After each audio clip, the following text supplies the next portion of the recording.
오늘은 AI 반도체 전쟁의 숨은 주역이죠. 시스템 반도체 설계의 핵심, AD 테크놀로지에 대해 한번 깊이 파고들어 보려고 합니다.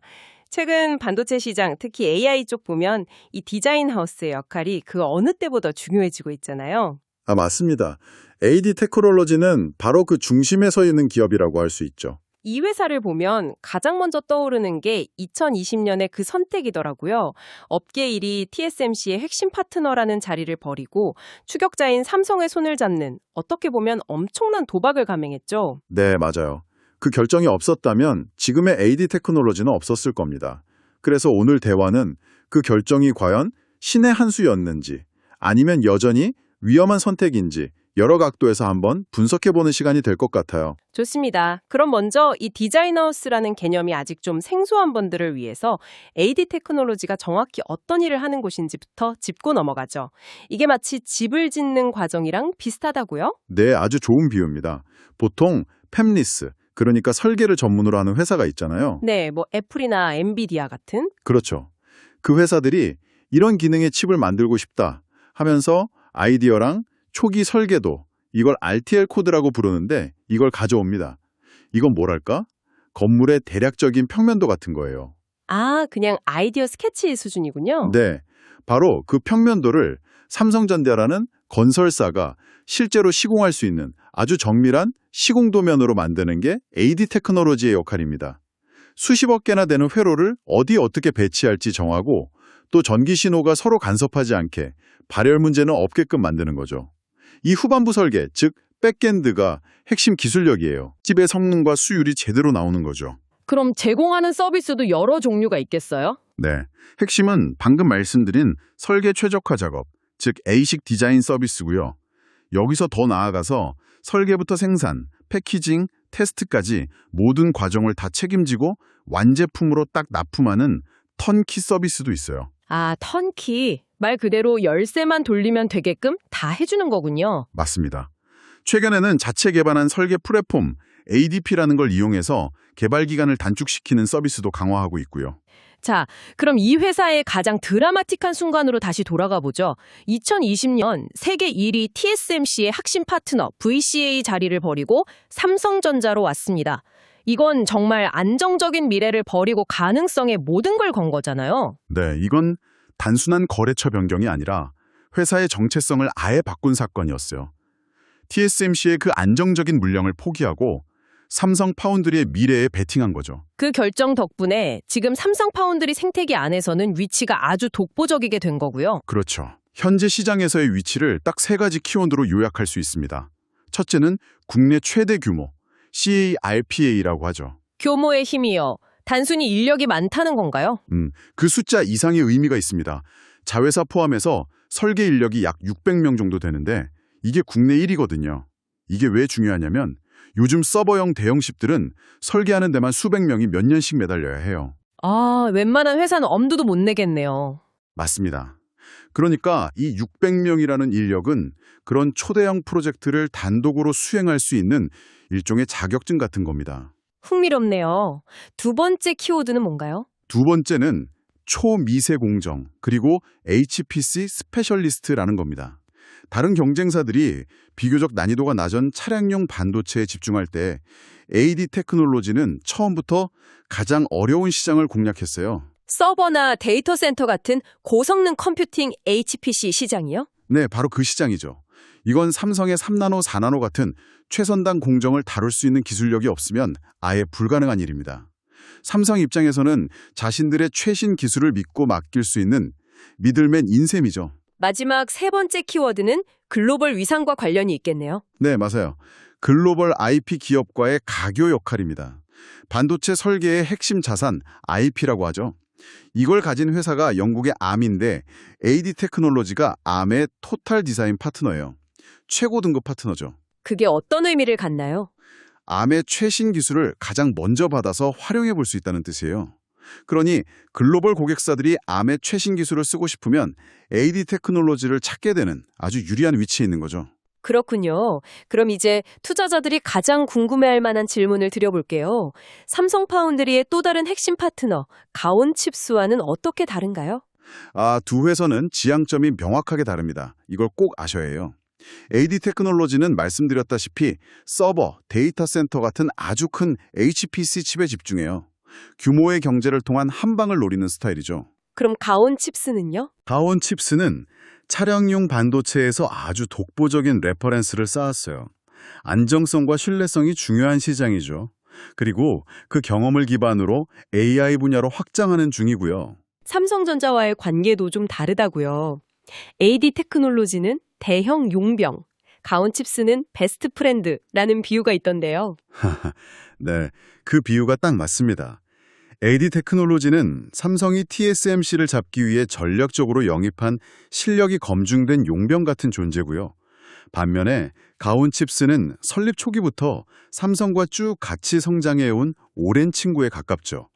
삼성 공정에 대한 이해도가 아주 높습니다. 그럼 투자자 입장에서는 어떻게 선택을 해야 할까요? 기준은 명확해요.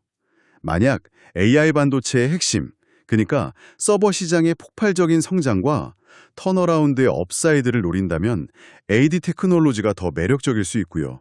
반대로 자율주행 시장의 안정적인 성장성까지 함께 가져가고 싶다.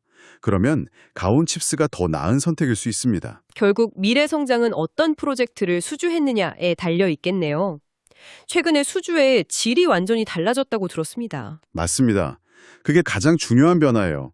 과거 국내나 중저가 칩 위주에서 이제는 글로벌 빅테크 중심의 고부가 가치 프로젝트로 채워지고 있어요. 가장 중요한 건 AI CPU 칩넷 플랫폼입니다. 칩넷 플랫폼이요? 그게 뭔가요? 레고 블록을 생각하시면 쉬워요. 예전엔 큰 칩 하나를 통으로 만들었다면 이제는 기능별로 작은 칩, 즉 칩넷을 만들어서 조립하는 방식이 대세거든요. 삼성전자, ARM, 리벨리언, AD 테크놀로지, 이 4자 동맹이 바로 차세대 AI 반도체의 표준을 만드는 프로젝트에 참여하고 있는 겁니다. 거기서 AD 테크놀로지가 핵심적인 역할을 하는 거군요. 네, 여러 블록을 오차 없이 연결하고 최적화하는 역할을 맡고 있죠. 해외 수주도 눈에 띄던데요. 미국 A사, 유럽 유클리드 같은. 네, 비밀 유지 협약 때문에 이름을 밝힐 순 없지만 미국 A사의 서버용 AI 가속기 개발을 진행 중이고요.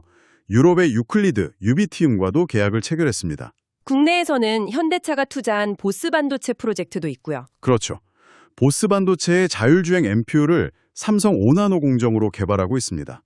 라인업이 아주 화려해졌죠? 근데 이런 수주가 바로 매출로 이어지는 건 아니지 않습니까? 정확합니다.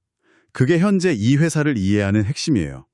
최근 1, 2년 동안 수주한 대형 프로젝트들은 아직 설계 개발 단계에 있습니다.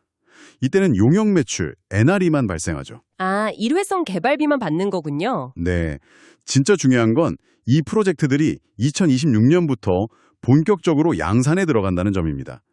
그때부터 칩이 팔릴 때마다 계속 돈이 들어오는 지속적인 제품 매출이 시작되는 거죠. 그럼 지금은 씨를 뿌리는 시기고 2026년부터 수확을 하는 거네요. 바로 그겁니다. 그렇다면 실제 숫자는 어떤지 한번 보죠.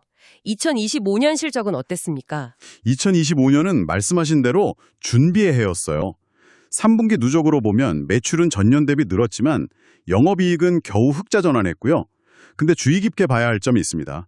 부채 비율이 연초 86%에서 121%로 꽤 올랐고 영업활동 현금 흐름도 여전히 마이너스예요. 그건 왜 그런 건가요? 이게 다 미래를 위한 투자 때문입니다. 판교에 부지도 매입했고 파운드리에 내야 하는 선급금도 늘었고요. 성장을 위해 돈이 많이 필요했던 거죠. 2025년이 준비의 해였다면 2026년엔 그야말로 수확의 해가 되겠네요. 네, 그렇게 기대하고 있습니다. 2026년은 매출의 퀀텀 점프가 예상돼요. 대형 프로젝트들이 양산에 들어가면서 업계에서는 2025년 대비 50% 이상 성장을 전망하기도 합니다. 근데 매출보다 더 매력적인 포인트가 있다고요. 네, 바로 영업 레버리지 효과입니다. 영업 레버리지요? 지난 몇 년간 수백 명의 엔지니어를 미리 뽑아놨잖아요. 인건비라는 고정비 부담은 이미 다 반영이 된 상태예요. 이제 매출이 급증하면 늘어나는 매출의 대부분이 영업이익으로 바로 연결되는 구간에 진입하게 되는 겁니다. 와, 이익이 폭발적으로 늘어날 수 있겠네요. 그렇죠. 그 기대감이 아주 높은 상황입니다. 좋습니다. 그럼 지금까지의 이야기를 종합해서 투자자 관점에서 핵심 포인트 4가지를 딱 정리해 주시죠. 네, 첫 번째는 방향성입니다. AI 시대의 핵심인 서버, HPC, 시장에 대응 가능한 국내 유일한 대안이라는 희소성이 있죠. 두 번째는 모멘텀입니다. 삼성전자, Arm과 함께하는 AI 심넷 동맹의 주축이라는 점. 삼성의 성공이 곧 이 회사의 성공으로 이어지는 구조예요. 세 번째는 실적이겠네요. 네, 2026년부터 시작돼 영업 레버리지 효과로 인한 폭발적인 이익 개선 기대감, 이게 세 번째고요. 마지막 네 번째는 밸류에이션입니다. 아직 실적이 부진해서 경쟁사인 가온칩스에 비해 저평가되어 있어요. 실적 턴어라운드 시에 이 격차를 줄여나갈 가능성이 있습니다. 매력적인 포인트들입니다. 하지만 당연히 리스크도 있겠죠. 가장 주의해야 할 점은 뭘까요? 가장 근본적인 리스크는 딱 하나입니다. 바로 삼성전자 파운드리에 대한 높은 의존도죠. 이 회사는 삼성과 운명 공동체예요. 만약 삼성이 3나노, 2나노 공정 경쟁에서 TSMC에 계속 밀린다면 AD 테크놀로지도 함께 어려워질 수밖에 없습니다. 고객사가 양산을 포기해버리는 리스크도 있지 않나요? 네, 그게 두 번째 리스크, 양산 전환 실패 또는 지연 리스크입니다. 개발비만 받고 끝날 수도 있거든요. 그리고 양산이 지연되면 그동안 뽑아놓은 인력에 대한 높은 인건비 부담이 재무 건전성을 해칠 수도 있고요. 마지막으로 오버행, 즉 잠재적 매도 물량에 대한 우려는 없나요? 그 부분은 이 회사의 아주 큰 장점입니다. 주가에 부담을 줄 수 있는 전환사채 CB나 신주 인수권부 사채 BW가 전혀 없어요. 스톡옵션 물량도 미미해서 수급적인 측면에서는 아주 안정적입니다. 네, 오늘은 AD 테크놀로지에 대해 정말 깊이 파고들어 봤습니다. TSMC의 그늘을 벗어나 삼성의 최선단 기술과 운명을 함께하게 된 기업, 그리고 이제 그 성과가 나타나기 직전인 J커브의 시작점에 서 있다는 분석이 아주 인상 깊었습니다. 그렇습니다.